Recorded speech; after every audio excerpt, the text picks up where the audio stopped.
반갑습니다. 부자노동자입니다. 좋아요와 구독 감사합니다. 좋아요와 구독 많이 눌러주셔서 너무나 감사하고요. 요새 구독자가 많이 늘어났어요. 처음에는 그런 생각을 안 했는데 구독자가 많이 늘어나니까 특수용접 기능사 실기 준비 영상, 또 용접 기능사 실기 준비 영상, 그리고 용접 산업기사 실기 준비 영상, 용접 기사 실기 준비 영상, 용접 기능장 실기 준비 영상, 이거는 시간 되는 대로 지금 만들려고 그래요.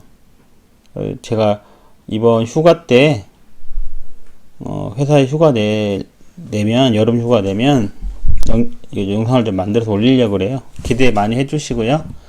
구독자들이 많이 늘어나서 제가 힘을 받았습니다. 힘 받아서 하려고 그래요. 하여튼 너무 감사합니다. 자, 계속 가볼까요? 자, 문제 23번. 용접부 윗면이나 아랫면이 모재 표면보다 낮게 되는 것으로 용접사가 충분히 용착 금속을 채우지 못하였을 때 생기는 결함은 무엇일까요? 자, 이렇게 보시면 처음에 이렇게 이면 비드를 만들잖아요. 체온 비드하고 마지막 파이널 보죠. 그러니까 표면 비드 만들 때 용접이 좀 잘 안 돼가지고 이렇게 표면보다 낮은 요런 부위 있잖아요. 표면보다 표면에 용착 금속이 모재보다 낮은 경우, 덜 채워진 거, 이런 거 뭐라 부르죠? 언더필이라 하죠, 언더필. 오버랩은 뭐예요, 오버랩? 오버랩은 용접을 했는데 이렇게 흘러내려 버리는 거, 이런 부위를 오버랩이라 하죠? 스패터는 뭔가요, 스패터? 스패터는 용접을 하면 막 그 주변에 이렇게 막 떨어지는 거, 이런 거 스패터라 하죠? 아크 스트라이크는 뭔가요? 아크를 일으켰는데, 아크 힘에 의해서 모재에 결함이 생기는 거, 모재 표면에 결함이 파먹는 거, 이런 거 있잖아요. 그런 거 아크 스트라이크를 합니다. 별로 어렵지 않은 문제였죠? 네. 자, 24번. 용접 구조물에서 파괴 및 손상의 원인으로 가장 거리가 먼 것은 1번 재료 불량, 2번 포장 불량, 3번 설계 불량, 4번 시공 불량. 이거는 2번이죠? 이런 거는 뭐 이렇게 맞으라고 그냥 한 문제 준 거죠. 네. 25번. T음에서 강의 내부의 강판 표면과 평행하게 층상으로 발생되는 균열로 주요 원인이 모재의 비금속 개재물인 것은 무엇일까요? 답은 라멜라 테어입니다. 라멜라 테어. 라멜라 테어가 뭐예요? 요거예요. 요게 라멜라 테어예요. 라멜라 테어를 설명해 놓은 거예요. 강의 내부의 강판 표면과 평행하게 층상으로 발생되는 균열로 주요 원인이 모재 비금속 개재물인 것은 라멜라 테어입니다. 그럼 토 균열은 뭘까요? 토 균열. 자, 이렇게 색깔을 흰 걸로 할게요. 토 균열 한번 볼까요? 토 균열. 자, 용접을 처음에 이면 비드 하고요, 체온 비드 하고 표면 비드 이렇게 만들잖아요. 요런 표면 비드를 용접을 했는데 이렇게 용접했잖아요. 여기 요 부분이요, 요 부분. 토 발가락이죠. 이 끝에 부분. 이런 부분에 생기는 균열이요. 끝에 부분. 이런 걸 토균열이라고 하고요. 제열균열은 말 그대로 열을 계속 오스테나이트 같은 경우에 오스테나이트계 스테인리스 강이나 뭐 이런 거 있잖아요. 열을 가한 다음에 다시 가하면 균열이 생기는 걸 제열균열이라고 하죠. 루트 균열은 뭘까요? 여기 루트부, 이걸 루트면이라고 한다고 했잖아요. 여기 루트부에 생기는 균열을 루트균열이라고 합니다. 라멜라 테어라는 걸 처음 이렇게 봤죠. 라멜라 테어라는 것은 강의 내부의 강판 표면과 평행하게 층상으로 발생되는 균열이다. 이렇게 외워두시면 좋겠습니다. 별로 어렵지 않은 내용이고요. 다 아래와 같은 필렛 용접부의 종류는, 그림을 제가 그려볼게요. 그림을 제가 이걸 어떻게 여기다 갖고 오는지 잘 몰라가지고 제가 그림을 그려볼게요.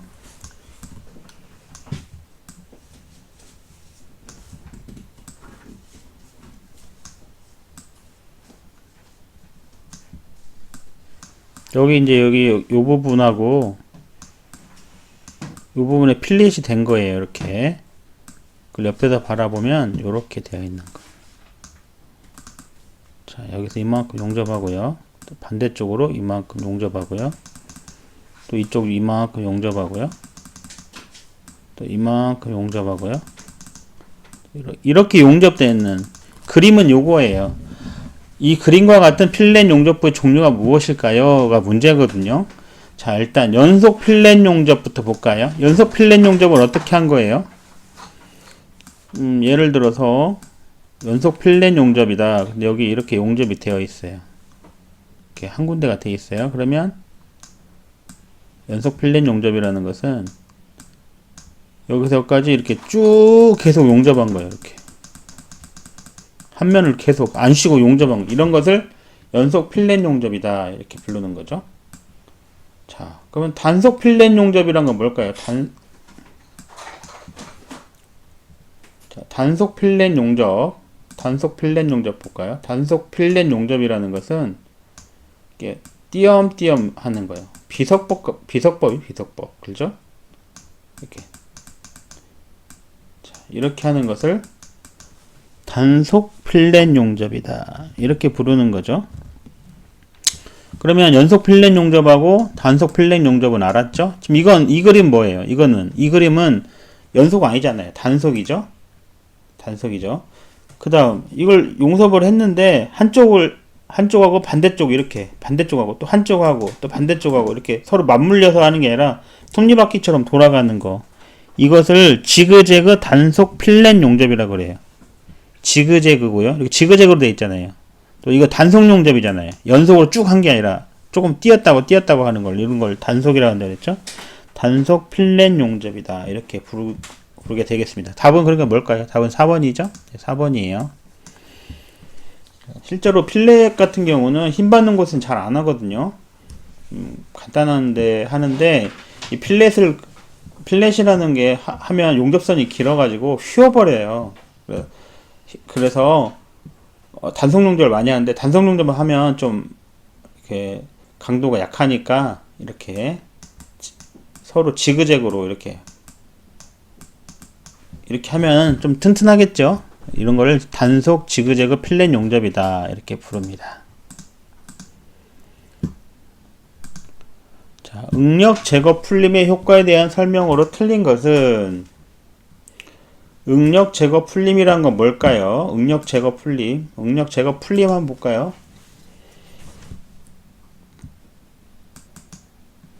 자, 재료 시간에 다 우리 같이 했었는데요. 혹시 기억나실까 모르겠어요. 재료편 안 보셨으면 한번 보시면 아실 거예요. 노, 풀, 련, 노풀, 이렇게 외우자고 했죠? 재료 한번 보시면 재료 시간을 했었거든요. 풀림, 논해에서 선행시키는 것을 풀림이라 하는데 하는 이유는 목적은 재질을 연화시키거나 잔류력을 제거하기 위해서 한다. 이렇게 외우자고 했잖아요. 기억나시죠?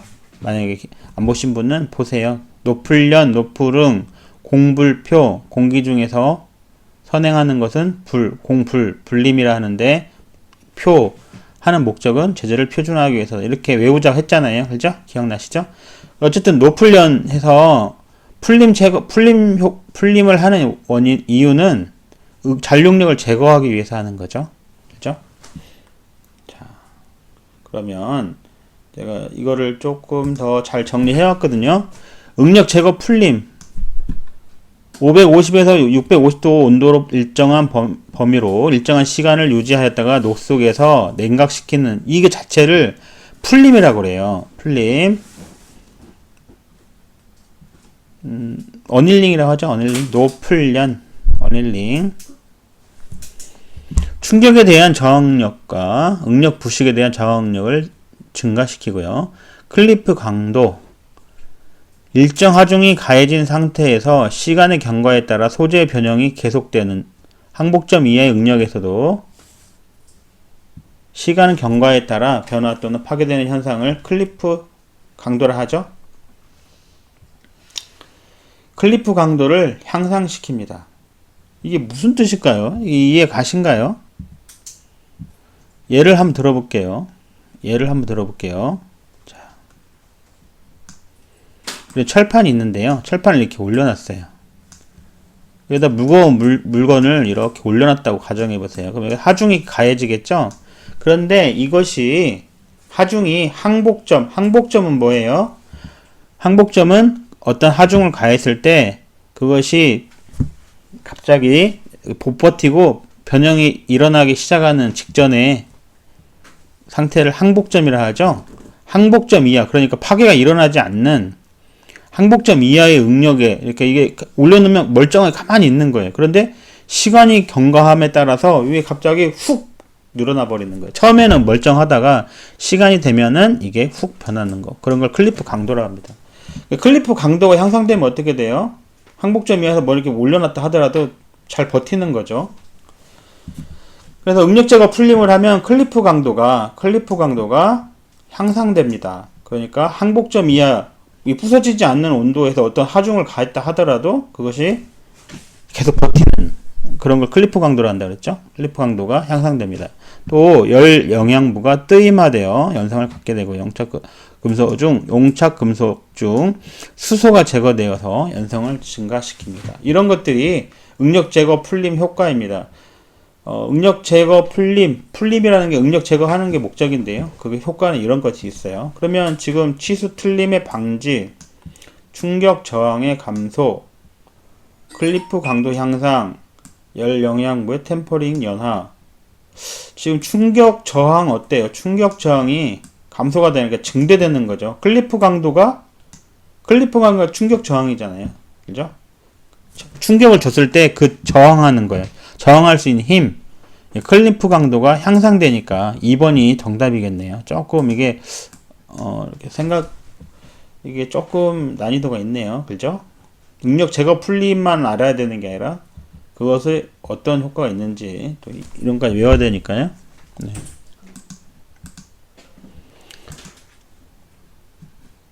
자, 28번. 다음 중 용접용 공구가 아닌 것은 1번 앞치마, 2번 치핑 해머, 3번 용접 직회, 4번 와이어 브러시? 뭘까요? 애매모호하네요. 그죠? 용접할 때 앞치마 쓰고 하신가요? 저는 CO2 할 때는 앞치마 두르고 하는데요. 티그 용접할 때는 앞치마 안 두르고 하거든요. 치핑 해머 용접 똥 털 때 쓰잖아요. 똥이라니 그러네요. 네, 슬랙 제거할 때 쓰는 거죠. 용접 집게, 와이어 브러시. 앞치마는 공구라고 보기는 좀 그런데요. 공구는 아니잖아요, 앞치마가. 그죠? 용접할 때 쓰는 건 맞는데 공구라 하긴 그렇네요. 이런 걸 뭐라 해야 할지 모르겠어요. 공구는 하여튼 아니죠. 그죠? 답은 1번 앞치마입니다. 이게 좀 헷갈렸네요.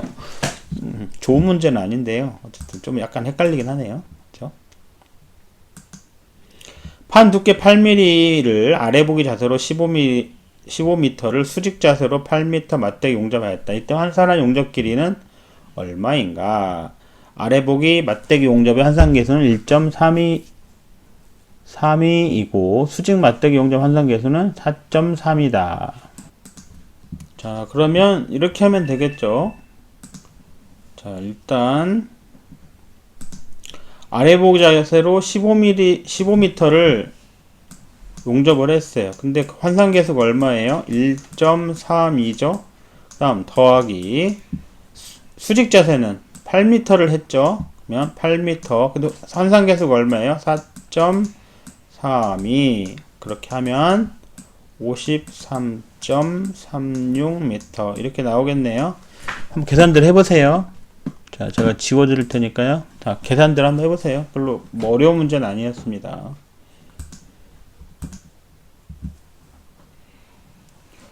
답은 그래서 53.3, 54.3, 53.36인데 53.36인데 이게 죄송합니다. 이거 답이 53.36이에요.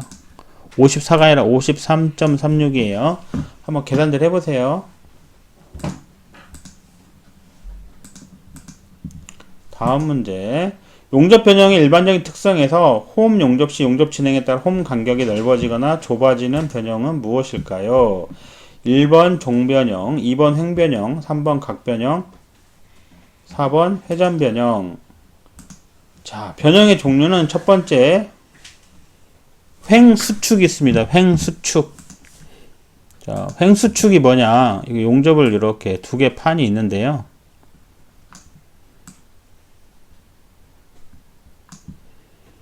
옆에서 보면 이제 이렇게 되어 있겠죠. 이렇게 이런 식으로. 자, 백 내고 이렇게 채웠어요. 이렇게 용접이 됐겠죠? 용접이 됐는데 이 용접선은 여기서부터 이렇게 여기가 용접선이잖아요. 용접선과 직각인 거, 이렇게 직각인 부분, 직각인 부분으로 수축이 일어나는 거, 이쪽으로 수축이 일어나는 거죠. 이렇게 이쪽 방향으로 수축이 일어나는 거, 이런 것을 횡수축이다 이렇게 부르는 거죠. 횡수축. 자, 종수축 볼까요? 종수축은 용접선과 같은 방향으로 일어나는 수축. 예를 한번 들어볼게요. 용접을 했는데 이렇게 제가 좀 약간 과장되게 그렸는데요.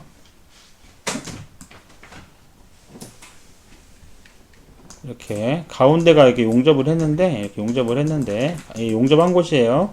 근데 용접선 이게 이쪽이 용접선이잖아요. 이게 옆에서 보면 이제 이렇게 돼 있는 거죠. 이렇게 용접선하고 같은 방향, 이쪽 방향으로 이렇게 이쪽 방향으로 수축이 일어났잖아요. 그죠? 이런 것은 종수축이다. 횡수축은 용접선과 직각 방향, 종수축은 같은 방향. 둘 중에 하나만 외우시면 되겠죠? 종수축을 외우시든가요. 용접선하고 같은 방향, 종수축 이렇게 외우시면 되겠죠? 자, 그 다음 회전변형 볼까요? 맞대기 용접에서 진행 방향에 따라 홈 간격이 좁혀지거나 넓어지는 현상. 이게 무슨 말이냐면요. 여러분들이 이제 특수용접 기능사 시험 보시면은 아시겠지만요. 자, 특히 T구 용접할 때 이런 거 굉장히 많이 발생하는데요. 제가 처음 하시는 분들 해보라고 하면은 이게 이런 일이 많이 발생해요. 이렇게 두 개가 이렇게 V홈 맞대기 용접을 하면 처음에는 이제 가접에서 용접을 이렇게 할 거 아니에요. 용접을 이쪽부터 이렇게 해나가실 텐데 용접을 해나가시는데 이 속도가 너무 느린 거예요. 속도가 너무 느리면은 이게 열을 받아가지고 두 개가 이게 나중에 달라붙어 버려요. 그냥 처음에 이렇게 갭을 띄우고 있어도 달라붙어 버려요. 이런 것을 회전 변형이라 합니다. 또 이런 경우도 있어요. 자, 이렇게 두 개를 판때기를 이렇게 놓고요. 판을 놓고 용접을 하는데 SAW가 뭐예요? 서브마리너 아크 용접이죠. 이건 속도가 엄청 빠르거든요. 그래가지고 용접이 속도가 암페어도 엄청 높죠. 전류값도 높고 속도도 빨라요. 그래서 여기서 어마어마한 빠른 속도 용접을 해버리면 이게 어떻게 되냐면 이게 벌어져 버려요. 이런 식으로 용접하면서 벌어져 버려요. 이거. 특히 SAW에서 이런 일이 많이 발생하고요. 이런 것도 이거 벌어져. 그래갖고 여기를 가접을 짱짱하게 해놓지 않으면 터져버려요. 여기 나중에 터져가지고 난리가 나거든요. 그래서 제가 처음 용접할 때는 여기 메꿔주는 일도 하고 막 그랬어요. 팁으로 이 안에 메꿔주기도 하고. 그러니까 용접을 간단하게 해놓는 거죠. 아주 간단하게. 훑쳐가지고 하든가. 훑치기라고 있잖아요. 이렇게 훑쳐가지고 여기를 대충 이렇게 막아놓은 다음에 SAW를 전부 다 녹여버리는 거죠. 이렇게 하는 걸 회전변형이라고 그래요. 그러니까 용접 임열이 너무 많고 속도가 느린 경우는 홈 간격이 좁아져 버리고요. 속도가 빠른 경우, SAW 속도가 빠른 경우는 넓어지는 이런 현상을 회전변형이라 합니다. 자, 이번에는 횡굴곡.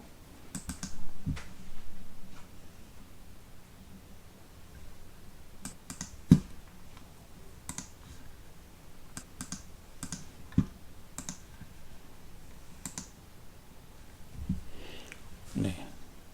회전변형이겠죠? 답은 회전변형. 오늘 여기까지입니다. 감사합니다.